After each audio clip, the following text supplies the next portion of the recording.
जिल्हा परिषद पंचायत समितीच्या निवडणुकीस सामोरं जाताना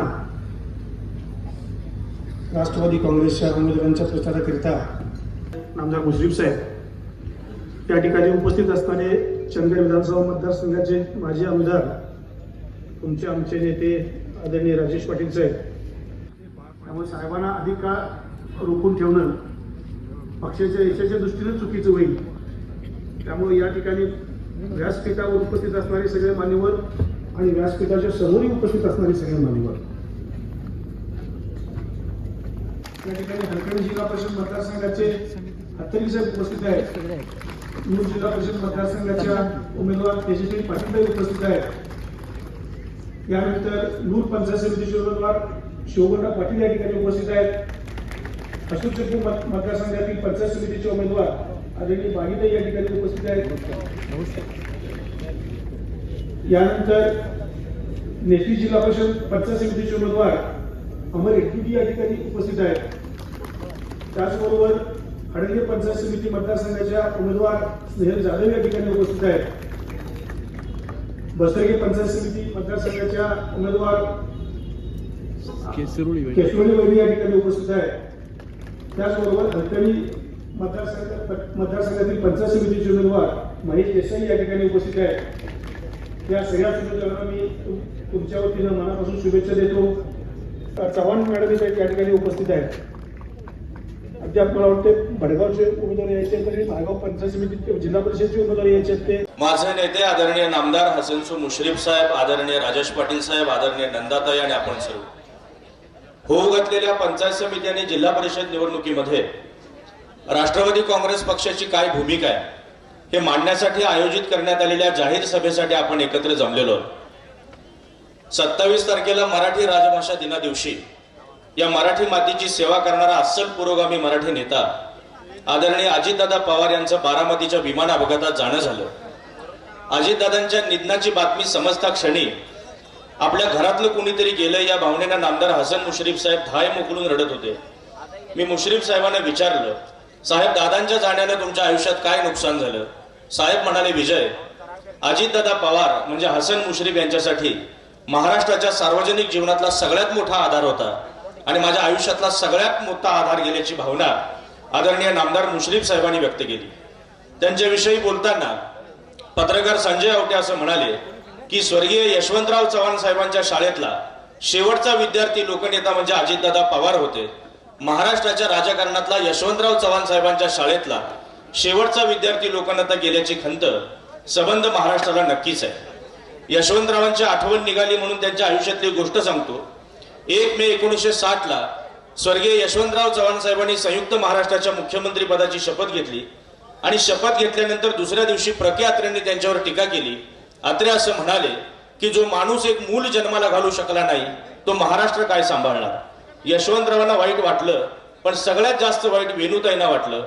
वेणुताई यशवंतरावांना म्हणाल्या, साहेब प्रके अत्रेंनी केलेली टीका माझ्या जिव्हारी लागली, वेणुताईची समजूत काढायची. म्हणून यशवंतराव म्हणाले, अगं वेणू, झेंडूच्या फुलेमधून खळखळून हसवणारे आत्रे मला माहिती आहेत, हे टीका करणारे आत्रे मला माहिती नाहीत. तरीही वेणुताईच्या मनाचं काही समाधान झालं नाही. शेवटी न राहून यशवंतरावांनी प्रके अत्रेंना फोन केला आणि यशवंतराव म्हणाले, अहो आत्रे, तुम्ही माझ्यावर जी टीका केली ती चुकीची होती, अप्रस्तुत होती, अनाठाई होती. अत्रे म्हणाले, साहेब ते कसं काय? यशवंतराव म्हणाले, 1942 साली माझी वेणू गरोदर होती आणि 42च्या लढ्यात मी घरी नसताना इंग्रजांचं सैन्य घरात घुसलं, लाठीचार्ज झाला, धक्काबुक्की झाली आणि दुर्दैवानं मला वेणूचं गर्भाशय रिकामा करावं लागलं आणि डॉक्टरांनी सांगितलं, यशवंतराव तुम्ही आयुष्यात बाप होऊ शकणार नाही, वेणूताई तुम्ही आयुष्यात आई होऊ शकणार नाही. हे ऐकल्यावर आत्रेंच्या डोळ्यात पाणी आलं. आत्रे तडक यशवंतरावांच्या घरी आले आणि महाराष्ट्राच्या सार्वजनिक जीवनातला पहिला किस्सा आहे. प्रके अत्रेंनी यशवंतराव चव्हाणांची जाहीर माफी मागितली. यशवंतराव चव्हाणांनी एक मूल जन्माला घातलं नाही हे खरं आहे, पण महाराष्ट्राला नव्याने जन्माला घालण्याचं काम मात्र स्वर्गीय यशवंतराव चव्हाण साहेबांनी केलेलं होतं. त्या स्वर्गीय यशवंतराव चव्हाण साहेबांच्या शाळेतला शेवटचा विद्यार्थी लोकनेता अशा अजितदादांची ओळख होती. कृषी, सिंचन, उद्योग आणि सहकार या 4 पायांवर महाराष्ट्र उभा राहायला पाहिजे असं यशवंतराव म्हणायचे, शरद पवार साहेब म्हणायचे. तो महाराष्ट्र येत्या 25 ते 30 वर्षात कुठं असेल याचं व्हिजन असणारा नेता म्हणजे आदरणीय अजितदादा पवार होते. दादांच्या जाण्यानं महाराष्ट्राचं काय नुकसान झालंय हे येणारा काळ नक्की ठरवेल. मी दादांना राष्ट्रवादी काँग्रेस पक्षाच्या वतीनं आणि महाराष्ट्राच्या वतीनं सुरुवातीला भावपूर्ण श्रद्धांजली अर्पण करतो. मुळात जिल्हा परिषद आणि पंचायत समितीच्या निवडणुकीला जेव्हा आपण सामोरे जातो तेव्हा आपण हे समजून घेतलं पाहिजे की या स्थानिक स्वराज्य संस्थेची सुरुवात नेमकी झाली कुठून. या स्थानिक स्वराज्य संस्थेच्या जन्माची नेमकी कुळ कथा आहे काय. स्वातंत्र्यपूर्व काळामध्ये या देशाचं राजकारण त्या काळातले तत्कालीन वकील करायचे, त्या काळातले टॅक्स भरणारे लोक करायचे, अभिजन लोक करायचे आणि त्या काळात त्या लोकांनी नेतृत्व केल्यानंतर त्याच्या पाठीमागं शहरात त्यांनी गावातली माणसं उभी राहायची. पण गावातल्या माणसांना पदावर बसण्याचा, निवडणूक लढवण्याचा, लोकांची सेवा करण्याचा कुठलाही अधिकार नव्हता. नंदाताई या देशाच्या इतिहासामध्ये असा पहिला विचार 1892 ला ब्रिटिश काळामध्ये व्हाईसरॉय असलेल्या लॉर्ड रिपननं केला आणि रिपननं पहिल्यांदा स्थानिक स्वराज्य संस्थेचा कायदा जन्माला घातला आणि या कायद्यानुसार या देशात मुंबई नगर परिषद पहिली नगर परिषद आणि मद्रास नगर परिषद ही दुसरी नगर परिषद स्थापन झाली. देश स्वतंत्र झाला आणि त्या काळातल्या तत्कालीन राज्यकर्त्यांना असं वाटायला लागलं की शहरातलीच पोरं नगरसेवक का होणार. गाव खेड्यातली माणसं सुद्धा नेत्याची बाजू घेतात, पक्षाची बाजू घेतात, भूमिका मांडतात, अंगावर दगड तलवारीचे वार झेलतात, कोर्टाच्या केसेस अंगावर घेतात, पोलीस स्टेशनच्या केसेस अंगावर घेतात. याही पोरांना, याही तरुण तरुणींना न्याय मिळाला पाहिजे म्हणून त्या काळात पंडित जवाहरलाल नेहरूंनी विचार केला आणि राजस्थान या देशातलं पहिलं राज्य जन्माला आलं की ज्या राज्यानं स्थानिक स्वराज्य संस्थेचा कायदा जन्माला घातला आणि आधुनिक महाराष्ट्राचे शिल्पकार असणाऱ्या स्वर्गीय यशवंतराव चव्हाण साहेबांनी 1962 साली महाराष्ट्रामध्ये त्रिस्तरीय पंचायत राज व्यवस्था आणली. पण ताई 1994 पर्यंत जिल्हा परिषदेच्या, पंचायत समितीच्या, ग्रामपंचायतीच्या निवडून गेलेल्या कुठल्याही निवडणुकीच्या उमेदवाराला कायदेशीर दर्जा नव्हता. कोर्टात जाण्याचा, न्याय मागण्याचा, दाद मागण्याचा हक्क नव्हता. 1994 साली 73व्या आणि 74व्या घटना दुरुस्ती झाली आणि 73व्या आणि 74व्या घटना दुरुस्तीनं जिल्हा परिषद, पंचायत समिती आणि ग्रामपंचायत या स्थानिक स्वराज्य संस्थेमधून निवडून गेलेल्या उमेदवाराला घटनात्मक दर्जा मिळाला. ते कायद्यानं त्या सभागृहाचे मेंबर झाले. म्हणजे 94 पूर्वी ते फक्त निवडून गेलेले उमेदवार होते, 94 नंतर ते कायदेशीर उमेदवार झाले. 1892 पासून 2026 पर्यंत स्थानिक स्वराज्य संस्थेची जडणघडण कशी झाली हे थोडक्यात सांगावं म्हणून तुम्हाला हा इतिहास सांगितला. मुळात आपण समजून घेतलं पाहिजे की स्थानिक स्वराज्य संस्थेची निवडणूक ही पक्षाची निवडणूक नसते, ही नेत्याची निवडणूक नसते, तर 5 वर्ष गावात राबणाऱ्या, गावातल्या लोकांचे प्रश्न समजून घेऊन नेत्यापर्यंत ते प्रश्न नेऊन ते प्रश्न सोडवणाऱ्या सर्वसामान्य कार्यकर्त्याची ही निवडणूक असते. सर्वसामान्य कार्यकर्ता घडवणारी, सर्वसामान्य कार्यकर्त्याच्या नेतृत्वाला वाव देणारी ही राजकीय शाळा असते. कारण या शाळेमध्ये घडलेला विद्यार्थी जिल्ह्याचं, राज्याचं, केंद्रीय पातळीवरचं सुद्धा नेतृत्व करू शकतो. अशी कितीतरी उदाहरणं आपल्याला देशात बघायला मिळतात. बाभुळगावच्या सरपंच पदापासून मुख्यमंत्री पदापर्यंत गेलेले स्वर्गीय विलासराव देशमुख साहेब असतील, सरपंच पदापासून विधिमंडळाच्या अध्यक्ष पदापर्यंत गेलेले स्वर्गीय बाबासाहेब कुपेकर असतील, कागल तालुक्याच्या पंचायत समितीच्या सभापती पदापासून कॅबिनेट मंत्री पदापर्यंत गेलेले नामदार हसन मुश्रीफ असतील, खासदार पदापासून जिल्हा परिषदेच्या सदस्य पदापासून खासदार झालेले धैर्यशील माने असतील, जिल्हा परिषदेच्या सदस्य पदापासून 2 वेळा खासदार झालेले शेतकरी संघटनेचे नेते खासदार राजू शेट्टी साहेब असतील. अशी कितीतरी उदाहरणं सांगता येतील. त्यामुळं राजकीय शाळा, कार्यकर्ता घडवणारी राजकीय शाळा अशी या स्थानिक स्वराज्य संस्थेची निवडणूक असते. त्यामुळे ही निवडणूक कार्यकर्ता घडवणारी टांगसाळ असते. त्यामुळे सर्वसामान्य कार्यकर्त्याला गावातल्या पिण्याच्या पाण्यापासून ते शिक्षणापर्यंत, रोजगारापासून ते स्वच्छतेपर्यंत प्रत्येक प्रश्नाची जाण असावी लागते. प्रत्येक माणूस शासनाच्या योजनेचा लाभार्थी झाला पाहिजे. शासनाने राबवलेल्या योजना प्रत्येक माणसापर्यंत पोहोचवल्या पाहिजेत. ही जबाबदारी कार्यकर्ता घेत असतो. अशा कार्यकर्त्याची निवडणूक असते. त्यामुळे ही निवडणूक निवडून जाणाऱ्या किंवा निवडणुकीला उभ्या राहणाऱ्या प्रत्येक माणसाने समजावून घेतली पाहिजे. आज इथं महिला बऱ्याच उपस्थित आहेत. महिलांसाठी आदरणीय अजितदादा पवार यांनी लाडकी बहीण योजना सुरू केली आणि या लाडक्या बहीण योजनेच्या माध्यमातून दर महिन्याला महिलांच्या खात्यावर 1500 रुपये जमा झाले. पण 1500 रुपये जमा झाले एवढ्यावर नामदार हसन मुश्रीफ साहेब थांबले नाहीत. साहेब असं म्हणाले की त्या महिलेला काहीतरी रोजगार उभा करता आला पाहिजे, म्हणून केडीसीसी बँकेच्या माध्यमातून तिला 30,000 रुपयाचं कर्ज दिलं. साहेबांच्या नंतर असं लक्षात आलं की 30,000 रुपयामध्ये बचत गटातली कुठलीही बाई रोजगार उभा करू शकणार नाही, आपल्याला कर्जाची मर्यादा वाढवावी लागेल. म्हणून साहेबांनी ती मर्यादा ताई आता 1,00,000 रुपयांपर्यंत नेलेली आहे. म्हणजे अजितदादांनी राबवलेल्या 1,500 रुपयाच्या योजनेच्या माध्यमातून तिला 1,00,000 रुपयाचं कर्ज मिळालं तर बचत गटाच्या माध्यमातून एखादी ग्रामीण भागातली स्त्री स्वतःचा रोजगार उभा करेल असा एक आश्वासक विचार सातत्याने राष्ट्रवादी काँग्रेस पक्षाने मांडलेला आहे. आज ज्या महिला निवडणुकीला उभ्या राहिलेल्या दिसतात, स्थानिक स्वराज्य संस्थेमध्ये नेतृत्व करताना दिसतात, ती सगळी किमया आदरणीय शरदचंद्र पवार साहेबांची आहे. देशाच्या इतिहासामध्ये आदरणीय पवार साहेबांनी पहिल्यांदा भूमिका घेतली आणि पवार साहेब असं म्हणाले की स्थानिक स्वराज्य संस्थेमध्ये महिलांना 33% आरक्षण मिळालं पाहिजे. हे आरक्षण आता 50% आलेलं आहे. म्हणजे ज्या महिला पंचायत समितीमध्ये, जिल्हा परिषदेमध्ये तुम्हाला प्रतिनिधित्व करताना दिसतात, ती किमया राष्ट्रवादी काँग्रेस पक्षाची किमया आहे, हे आपण समजून घेतलं पाहिजे. आदरणीय मुश्रीफ साहेबांचं आगमन कार्यक्रमाच्या ठिकाणी विचार मंचावर होत आहे. आपण सर्वजण जोरदार टाळ्या वाजवून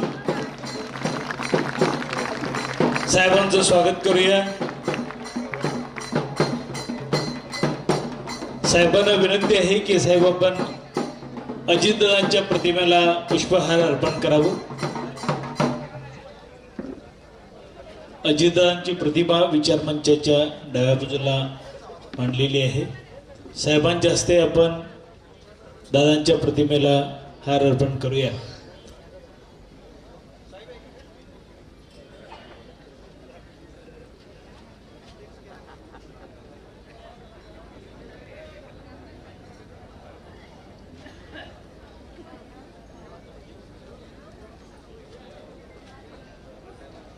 स्वर्गीय अजितदादा आपल्यामध्ये नाही आहेत हे शब्द म्हणत असताना आपलं अंतःकरण अत्यंत जड होतं. एक सर्वसामान्य माणसांचा नेता, जो नेता महाराष्ट्राच्या मनात कायमचा राहिला.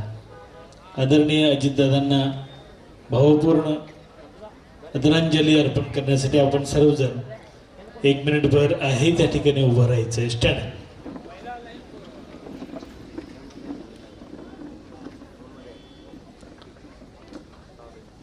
दादांच्या पवित्र स्मृतीला वंदन करण्यासाठी आपण स्तब्धता बाळगूया. प्रेट सावधान.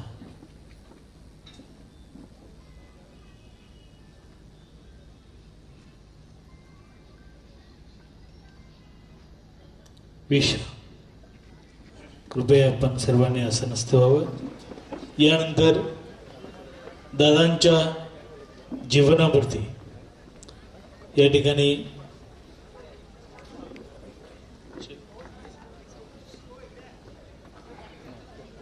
ठिकाणी क्लिप दाखवली जाणार आहे.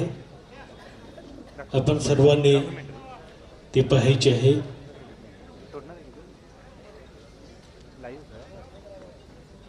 दादांच्या स्मृतींना उजाळा देणारी ही क्लिप जी आपल्याला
आम्ही सर्व इथे आले, तुम्हाला कसं वाटतंय?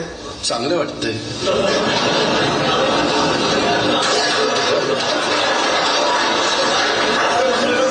दादा, हे निवडणुकीच्या काळात सर्व भांडत आहे, हे आपल्याला कसं वाटतंय दादा? हे चांगलं नाही वाटत.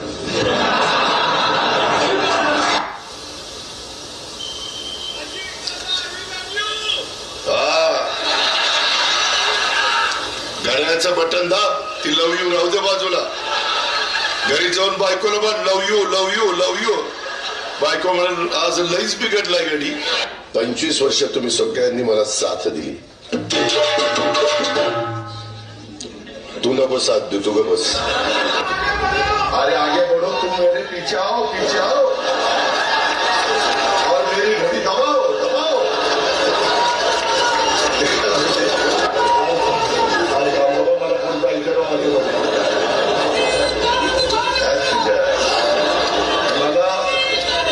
मला तर वाटतं ही सुपारी घेऊन आता माझ्या मित्रांनो जोतीचा सांगतो द्या. आपल्या प्रेमाची, आपला परिवार आहे, आपल्या आपुलकी, आपला जीवा आहे.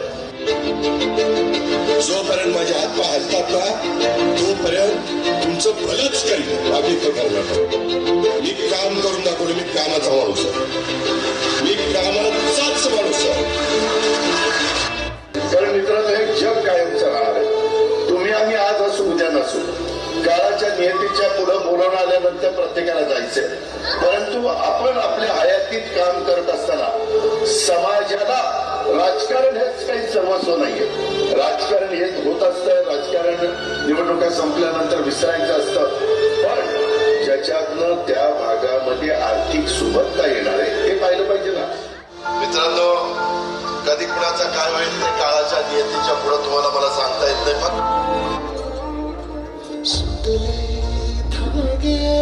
उरले मागे उसासे सुन्या काळजाचे, विरले सारे नशिबी आले निखारे उरी वादळाचे. रुतले जिव्हारी बसले निवारी, विझले सुखाचे दिवे. सुटले धागे उरले मागे उसासे सुन्या काळजाचे. अरे बेट्यानो, इतक्या लवकर मी काय जात नसतो तुम्हाला सोडून. हा, मला बी अजित पवार म्हणतात. पण गऱ्यांनो, नियतीचा खेळ बघा. खरंच आज माझा हा प्रवास इथंच थांबतोय.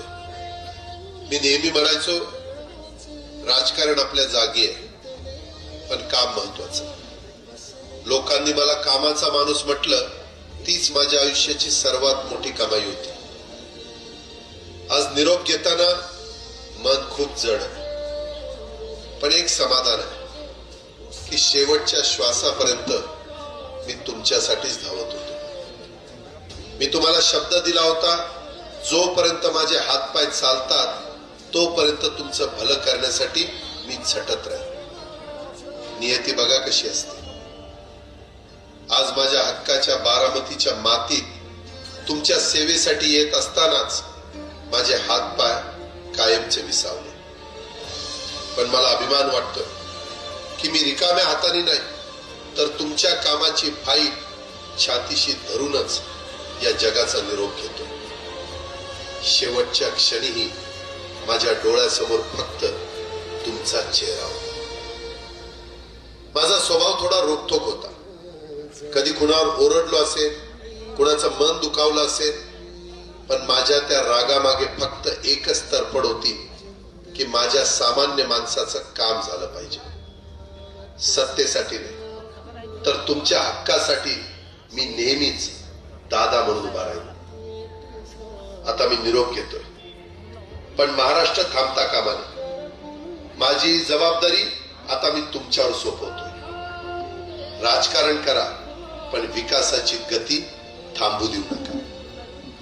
जाता जाता माझ्या शैलीत डोळे पुसून शेवटचं सांगतो, आता रडत बसू नका. उठा आणि कामाला लागा. माझा महाराष्ट्र आपल्याला अजून खूप पुढे न्यायचा आहे. तुमचाच कामाचा माणूस अजितदादा पवार.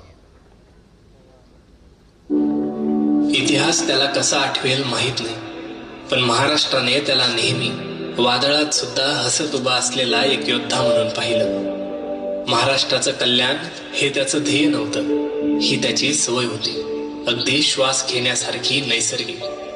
काही जण लोकप्रिय होण्यासाठी गोड बोलतात, त्यांनी मात्र खरं बोलूनही लोकांच्या मनात घर केलं.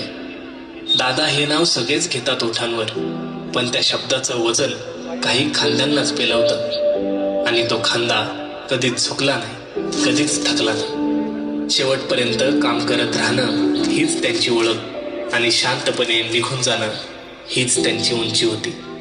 महाराष्ट्राच्या हितासाठी झटणारा, लोकांचं भलं करणारा कामाचा माणूस आपल्यातून गेला. दादा, तुम्हाला भावपूर्ण श्रद्धांजली.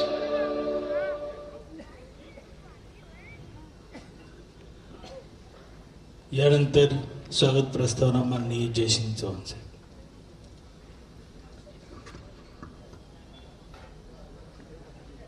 जिल्हा परिषद पंचायत समितीच्या निवडणुकीस सामोरं जाताना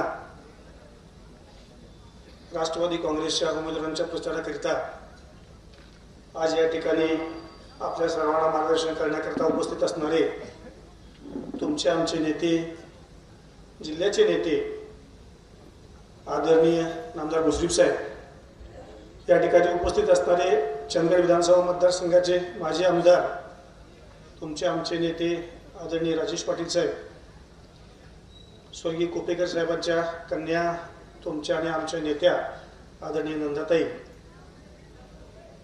या ठिकाणी उपस्थित असणारे गडहिंग्लज तालुका सहकारी साखर कारखान्याचे विद्यमान चेअरमन, आमचे मार्गदर्शक, आमचे नेते आदरणीय भाई पताडे साहेब, या ठिकाणी उपस्थित असणारे गडहिंग्लज तालुका सहकारी साखर कारखान्याचे व्हाईस चेअरमन आदरणीय प्रकाशराव चव्हाण साहेब, या ठिकाणी उपस्थित असणारे जिल्हा मध्यवर्ती बँकेचे संचालक आदरणीय संतोष पाटील साहेब, या ठिकाणी उपस्थित असणारे सातत्यानं आम्हाला मार्गदर्शन करणारे आमचे मार्गदर्शक आदरणीय जोशी साहेब, या ठिकाणी उपस्थित असणारे नेसरी जिल्हा परिषद मतदारसंघातले राष्ट्रवादी काँग्रेस पक्षाचे उमेदवार संग्रामदादा कुपेकर, हलकडी जिल्हा परिषद मतदारसंघातले राष्ट्रवादी काँग्रेस पक्षाचे उमेदवार हत्तरगी साहेब, नूर मतदारसंघातील राष्ट्रवादी काँग्रेसच्या उमेदवार तेजस्विनी पाटील ताई,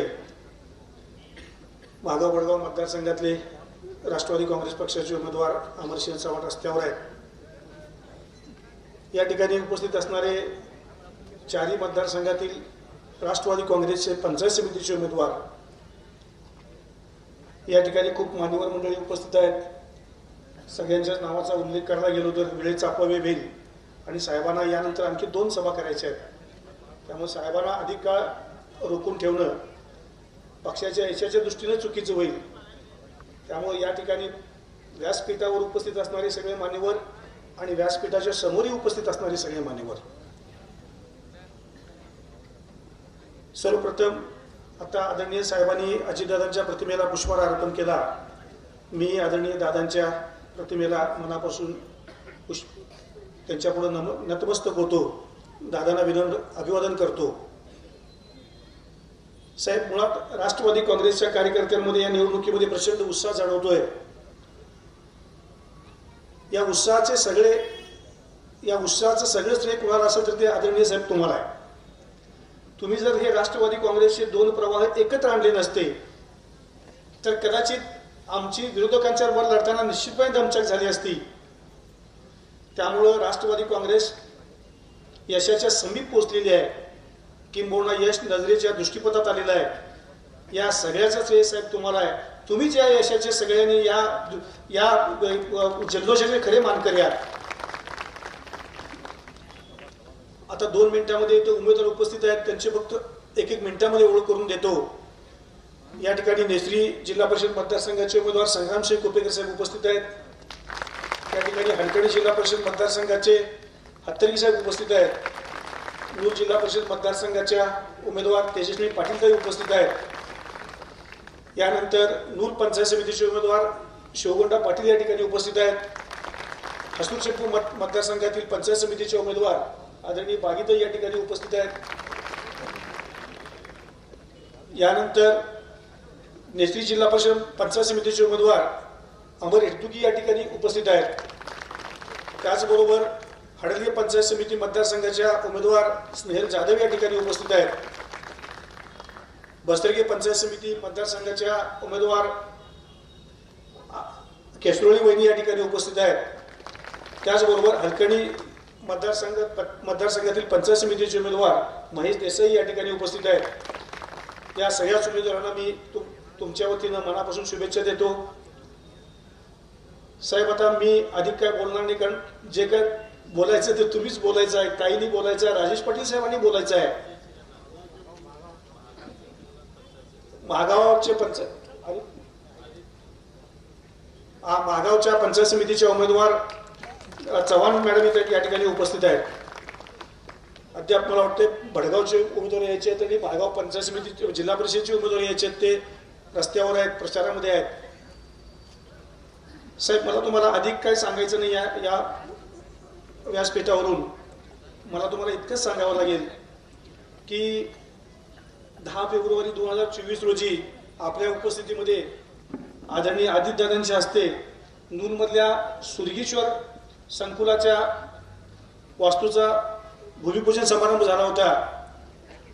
1 कोटी रुपयाचा निधी राजेश पाटील साहेबांनी 25-15च्या माध्यमातून त्या संकुलासाठी देऊ केला होता. दादांच्या हस्ते त्या संकुलाचा भूमिपूजन समारंभ पार पडला. त्यानंतर राज्यात विधानसभेच्या निवडणुका झाल्या. राज्यात परत आपलं महायुतीचं सरकार सत्तेवर आलं. पण सध्या राज्यामध्ये आर्थिक टंचाई असल्यामुळं त्याचं काम सुरू आहे, पण ते मंद गतीनं सुरू आहे. त्या कामासाठी अधिक शक्ती देणं गरजेचं आहे. त्या कामाची गती वाढवणं गरजेचं आहे. शासन दरबारी त्यांची काही देयकं प्रलंबित आहेत, त्यासाठी आपण प्रयत्न करावा. आणि ज्या सुरगीश्वर संकुलाचं भूमिपूजन तुमच्या आणि दादांच्या उपस्थितीमध्ये पूर्ण झालेलं आहे, ते संकुल लवकरात लवकर पूर्ण करणं हीच दादांना खऱ्या अर्थानं श्रद्धांजली असेल असं मला वाटतं. त्यासाठी आपण निश्चितपणे प्रयत्न कराल. आपण हिमालयासारखे त्या सुरगीश्वर संकुलाच्या मागे उभं राहाल अशा प्रकारची अपेक्षा व्यक्त करतो. परत एकदा इथं उपस्थित असणाऱ्या सर्वच मान्यवरांचं मनापासून स्वागत करतो. या सगळ्याच उमेदवारांना साहेब निश्चितपणे चांगलं मार्गदर्शन करतील. साहेबांच्या पाठबळा म्हणून निश्चित यश मिळेल अशा प्रकारची अपेक्षा व्यक्त करतो. परत एकदा कोणाचा नामोल्लेख राहिला असेल, कोणाच्या नावाचा उल्लेख राहिला असेल, किंबहुना एखाद्याचं नाव चुकून राहिलं असेल तर या सगळ्या गडबडीमध्ये आपण समजून घ्याल अशी अपेक्षा व्यक्त करतो आणि थांबतो. जय हिंद, जय महाराष्ट्र. धन्यवाद साहेब. माननीय प्रकाश चव्हाण साहेब यानंतर आपलं मनोगत व्यक्त करतील.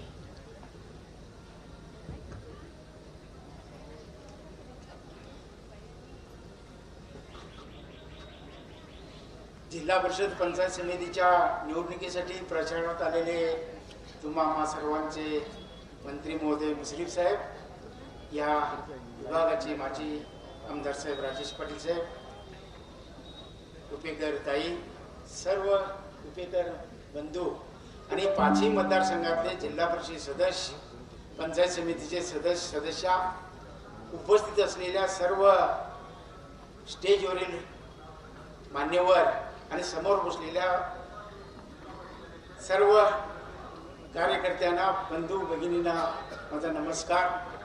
जिल्हा परिषद पंचायत समितीची इलेक्शन सुरू झाली आणि आमच्या प्रचाराची सुरुवात होण्याच्या अगोदरच काही निर्णयाने साहेबांच्या मुश्रीफ साहेबांच्या माध्यमातून आम्ही मुख्य सांगण्याचा उद्देश, कारखाना जर चालू झाला नसता तर तुमच्या समोर आम्ही येऊन उभारलो सुद्धा नसतो आणि उभा राहिलो ते फक्त मुश्रीफ साहेबांच्यामुळे. साहेबांनी त्या कारखान्याला खूप मदत केली म्हणून आज कारखान्याचे चक्र चालू आहे. हेही तुम्हाला सांगायचं. इलेक्शन आहेच, पण मूळ जिथं आम्ही जे उभा राहिलो ते त्यांच्यामुळं. ते मुश्रीफ साहेब जिल्हा परिषद पंचायत समितीच्या माध्यमातून बरेच वर्ष चव्हाण बंधूंचा विकोप जे हे होतं ते सुद्धा आम्ही मिटवून, कुपेकरांनी जसं मिटवलं आम्ही सुद्धा मिटवलं. दादांच्या काळात सुद्धा साहेबांच्या, मोठ्या साहेबांच्या त्यांची सुद्धा चर्चा चालू होती. त्याचं लोन खालपर्यंत आलं. बरीच कुटुंब एकत्र येऊन आज तुमच्या समोर आम्ही येत आहोत. आमच्या सभासद सर्वांना मतदारांना एक विनंती आहे की जर तुम्ही आमचे आता मुश्रीफ साहेबांच्या मतदारसंघामध्ये आम्ही नसलो तरी मुश्रीफ साहेबांचे जे काम आहे, तुम्ही कौलगे कडगाव गटात जर गेला आणि रानात जरी फिरला तर रानातल्या वस्ती सुद्धा डांबरीकरण रस्त्याचे तुम्हाला दिसतील. अवाढव्य कामातनं मुश्रीफ साहेब इथं आलेले आहेत.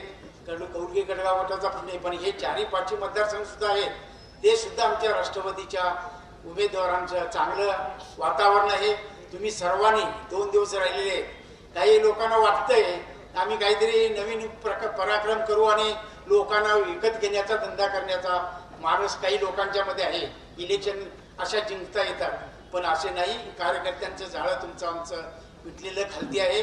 त्यामुळे सर्वांनी राहिलेले 2-3 दिवस जागरूकतेने राहावं आणि राष्ट्रवादीच्या सर्व उमेदवारांना पंचायत समिती असू देत, जिल्हा परिषद असू देत, यांना प्रचंड मतांनी निवडून देऊया एवढी इच्छा व्यक्त करतो आणि थांबतो. जय हिंद, जय महाराष्ट्र. यानंतर माननीय उदय जोशी साहेब आपलं मनोगत व्यक्त करतील.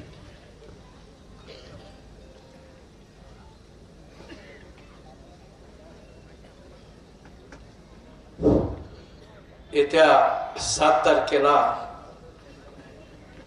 जिल्हा परिषद आणि पंचायत समितीच्या मतदानासाठी आपण सामोरे जाणार आहोत आणि या निवडणुकीसाठी तुमचे आणि आमचे नेते नामदार आसनसोल मुश्रीफ साहेब यांच्या नेतृत्वाखालील राष्ट्रवादी काँग्रेस पक्षाच्या सर्व उमेदवारांना विजयी करण्यासाठी आज आयोजित केलेल्या नूरच्या सभेचे प्रमुख आमचे नेते मुश्रीफ साहेब, माजी आमदार राजेश पाटील साहेब, आमच्या नेत्या डॉक्टर नंदाताई बाबुळकर, सर्व जिल्हा परिषद आणि पंचायत समितीचे उमेदवार, स्टेजवरील सर्व मान्यवर आणि जमलेल्या बंधूंनो, भगिनींनो आणि तरुण मित्रांनो, आज नूरमध्ये ही सभा आयोजित केलेली आहे आणि या नूरमध्ये येत असताना एका गोष्टीचा निश्चितच एक आनंद होतोय की ही नूरची भूमी ही स्वातंत्र्य सैनिकांची भूमी आहे.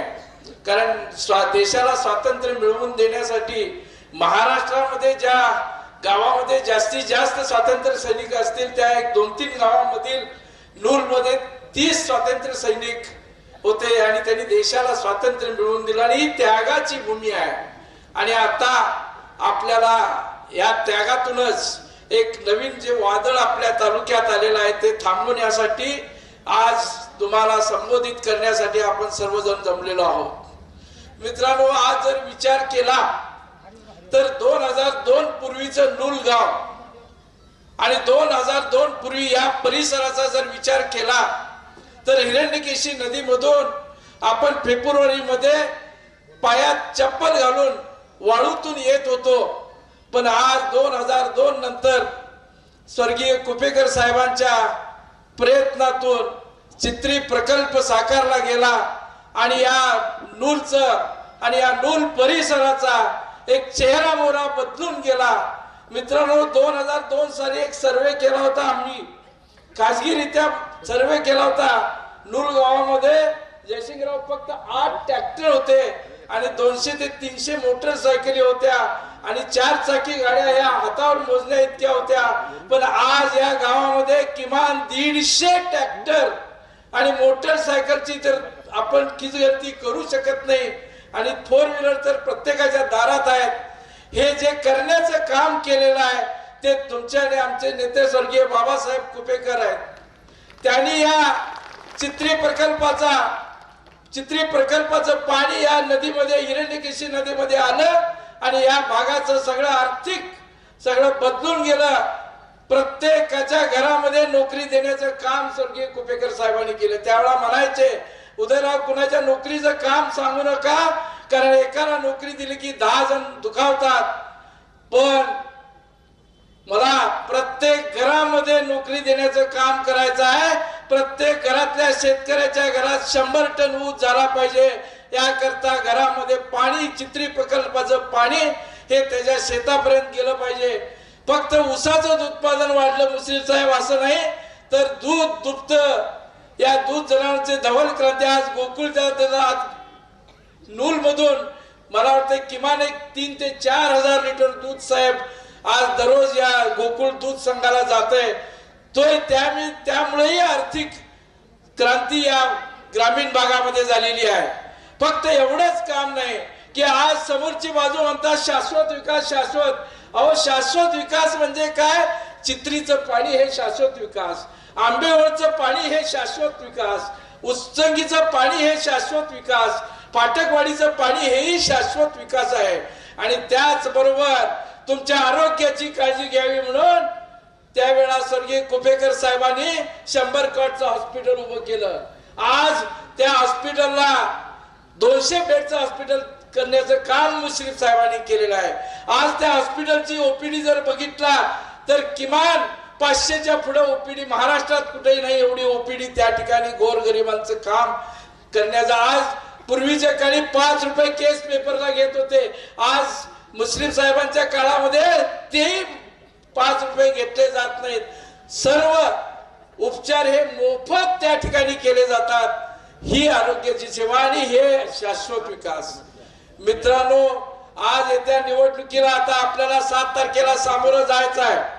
सगळे उमेदवार हे आज चंदगड, गडिंग्लज, आजरा 9 जिल्हा परिषदेचे उमेदवार आणि 18 पंचायत समितीचे उमेदवार हे घड्याळ चिन्हावर निवडणूक लढवित आहेत. त्यामुळे तुम्हाला कुणाला दुसरं काय सांगायची गरज नाही. घड्याळ चिन्हासमोरचं बटन दाबा एवढं सांगायचं. आपले मित्र परिवार पै पाहुणे जे असतील त्या सर्वांना सांगायचं आहे, कारण हा महाराष्ट्रात आपल्याला विक्रम करायचा आहे. 9च्या 9 सीटा या जिल्हा परिषदेच्या निवडून आणायच्या आहेत. साहेबांनी जाता जाता तुम्हाला एक आश्वस्त करतो, कारण लोकांच्या मनात एक शंका आहे. आम्ही आणि राजेश पाटील साहेब, नंदाताई आणि राजेश पाटील साहेब एक झालेले आहेत, पुढे काय म्हणतात. साहेब तुम्हाला एवढं सांगतो, जर आपला हा मतदारसंघ चंदगड राहिला तिथंही राष्ट्रवादी काँग्रेस पक्षाचाच आमदार होईल. एक असेल तरी होईल आणि सुदैवाने 2 झाले तर 2 राष्ट्रवादी काँग्रेस पक्षाचे आमदार या विभागातून निवडून दिल्याशिवाय आम्ही कार्यकर्ते थांबणार नाही. पण मला तुम्हाला सगळ्यांना एकदा विनंती करायची आहे. आता 1-2 दिवस राहिलेले आहेत. 2 दिवसात तुमच्या मताची किंमत करू नका. मताला तुमच्या किंमत फार आहे. आज नरेंद्र मोदी साहेबांना देखील एकाच मताचा अधिकार आंबेडकर साहेबांनी दिलेला आहे. मलाही एकाच मताचा आहे. NSMDच्या शंकर कांबळेलाही एकाच मताचा अधिकार आहे. ते एक मत इतकं महत्वाचं आहे, कारण एका मताने देखील वाजपेयींचं पडलं होतं, हे लक्षात घ्या. आणि तुमचं मत, तुमच्या मताची कोणतरी किंमत करायला 2-3 दिवसात येतील, त्यांना जरा देखील जवळ करू नका. तुमचं मत हे मत फार मोठं आहे आणि मतदान आहे, आणि ते दान हे सत्पात्री ठेवण्यासाठी घड्याळ या चिन्हासमोरचं बटन दाबून सर्व जिल्हा परिषद आणि पंचायत समितीच्या उमेदवारांना विजयी करा एवढी विनंती करतो आणि थांबतो. जय हिंद, जय महाराष्ट्र.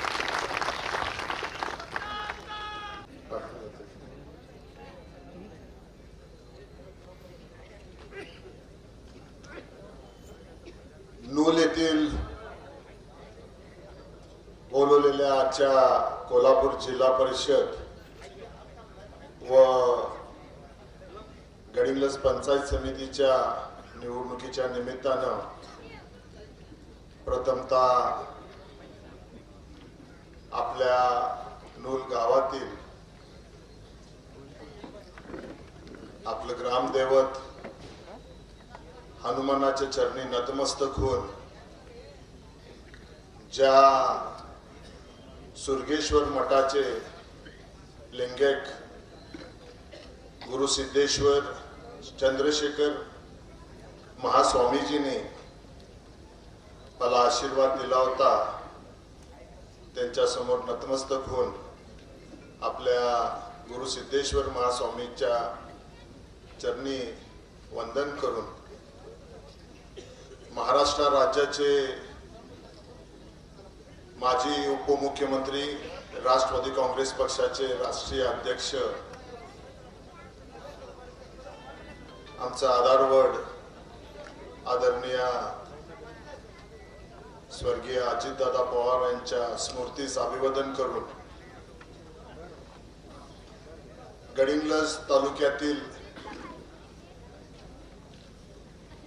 सर्व जिल्हा परिषद आणि पंचायत समितीच्या उमेदवारांच्या प्रचारातीर्थ व्यासपीठावर उपस्थित असलेले महाराष्ट्र राज्याचे वैद्यकीय शिक्षण मंत्री, आमचे नेते माननीय नामदार हसन मुश्रीफ साहेब, ज्यांनी नुकतंच आपलं मनोगत व्यक्त केलं, ते ह्या विभागाच्या स्वर्गीय बाबासाहेब कुपेकरांच्या कन्या डॉक्टर नंदिनी बाबुळकर ताईसाहेब, त्या ठिकाणी व्यासपीठावर उपस्थित असलेले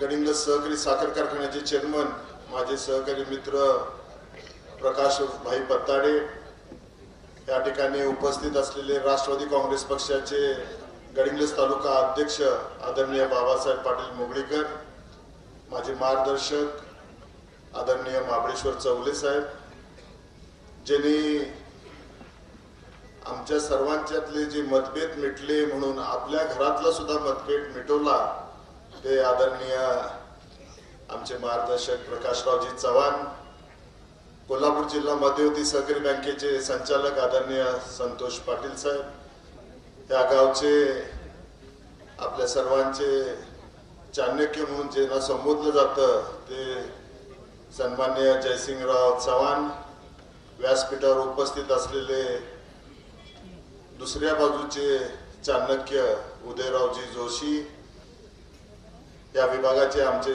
सहकारी सन्माननीय भारत पाटील, प्रवीण शिंदे, माझे मार्गदर्शक मुन्नासाहेब नायकवाडी, ज्यांनी खऱ्या अर्थात या निवडणुकीमध्ये माझ्या शब्दाखातर माघार घेऊन आपल्या नूल जिल्हा परिषदच्या उमेदवाराला पाठबळ दिलंय आणि पाठिंबा व्यक्त केलेला आहे, ते माझे सहकारी सागर पाटील, आदरणीय BM पाटील वाघराळीकर, त्याचबरोबर संदीप शिंदे, ॲडव्होकेट नाडगोडवा, सन्माननीय व्यासपीठावर उपस्थित असलेले सर्व या विभागातील नेतेगण, आपल्या नूल, त्याचबरोबर महागाव, नेसरी आणि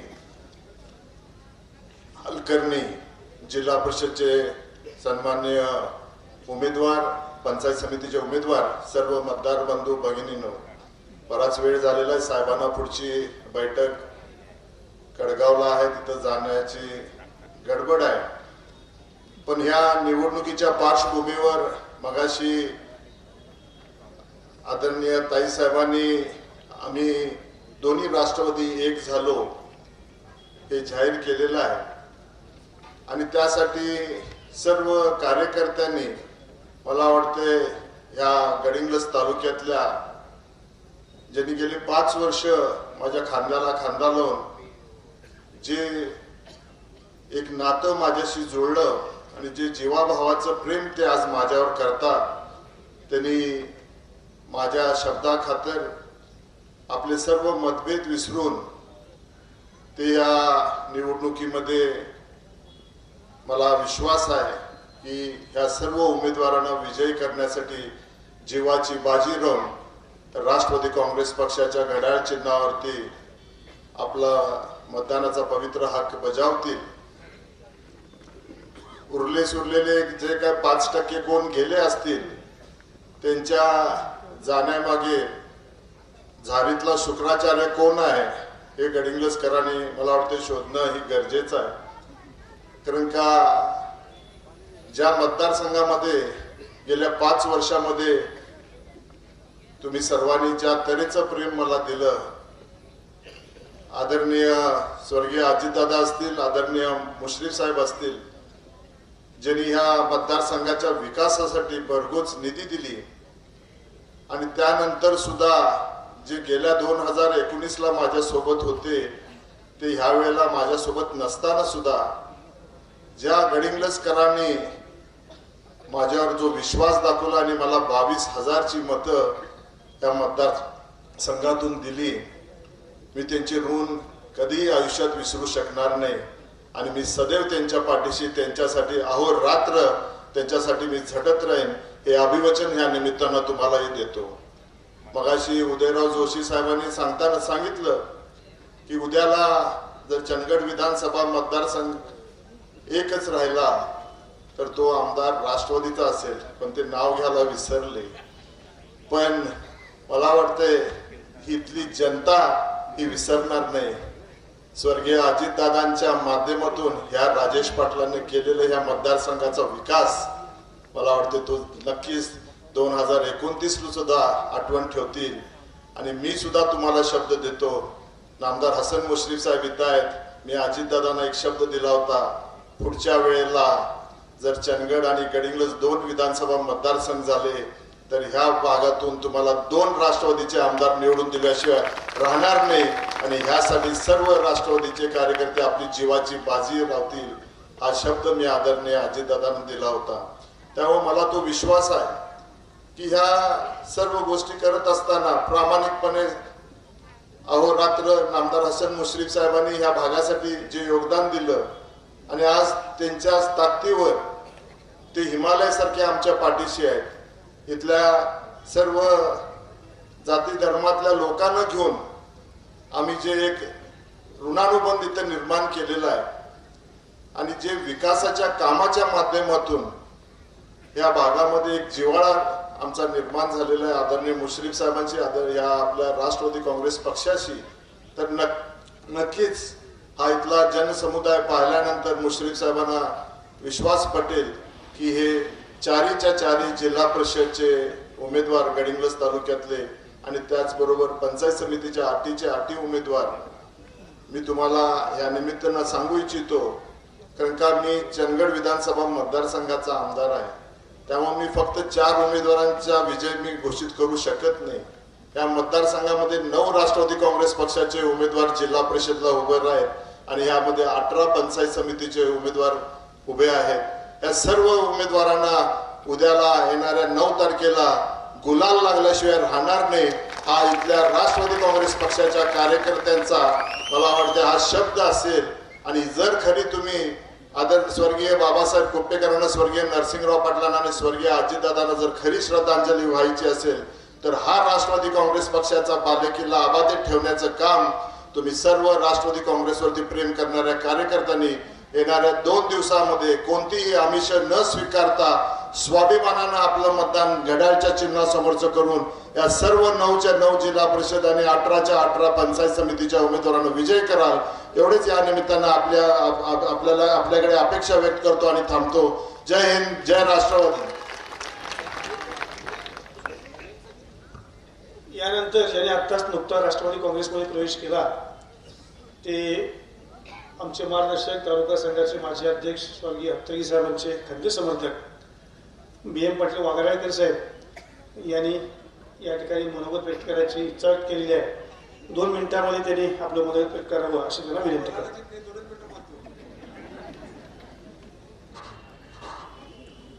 आजच्या जिल्हा परिषदेच्या प्रचार संदर्भात आदरणीय या जिल्ह्याचे आणि राज्याचे नेतृत्व आणि नेते हसन मुश्रीफ साहेब, माजी आमदार राजेश पाटील साहेब, नंदाताई बाबुळकर, माझे मित्र प्रकाश चव्हाण, उदय जोशी साहेब, माझे दुसरे बेळगावचे मित्र आलेले सुभाष आणि आपण सर्वजण व्यासपीठावर सर्वजण मान्यवर मंडळी, आपण समोर असलेली माता भगिनी, तरुण मित्र, वडीलधारी बंधू आणि भगिनी, आज मी राष्ट्रवादीमध्ये प्रवेश केला. खरोखरच पूर्वी डॉक्टर घाई साहेब, हत्तरी साहेब या गावचे आता मगाशी आजाबा मुश्रीफ साहेबांना भेटले, त्यांचे वडील नडते दिल्ली. आम्ही पूर्वी काम करणारी सगळी मंडळी रात्रंदिवस काम करून या तालुक्याचा विकास कसा करता येईल या उद्देशाने आम्ही सगळेजण काम करत होतो.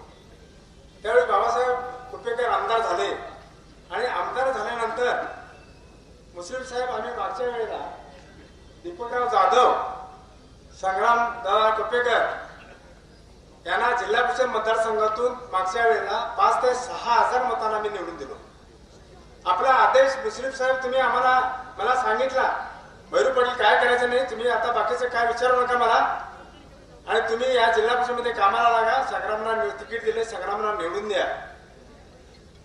तुम्ही सांगितलेला शब्द मी प्रामाणिक ठेवून कुठल्याही परिस्थितीमध्ये मी तुम्हा सगळ्यांच्या साक्षीने सांगतो, संग्राम दादा, जाधव वहिनी आणि तिकडे आमचे अमर हिरदुगी हे 100% निवडून आलेत आणि जर आले नाहीत तर मी राजकारण सोडून देईन.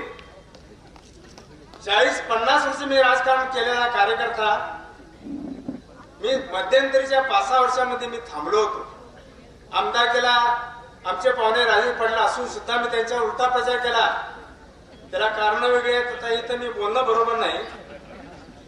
ते दौलत घेतलंय, त्याचं काम हे केलंय म्हणून मी तिथं काय आहे ते तुम्हाला लोकांना मी समोर एवढ्या वेळ, कारण मुस्लिम साहेबांना वेळ झालाय, मी बोलणार नाही. फक्त अशा चुका होतात म्हणून मुस्लिम साहेब, आपण इथून पुढे तुम्ही काय सांगाल ते केलं तर खरे रडता पाटील. आणि माझे 2 शब्द संपवतो. मानसा इथे मी तुझे गीत गावे, असे गीत गावे तुझे हित व्हावे.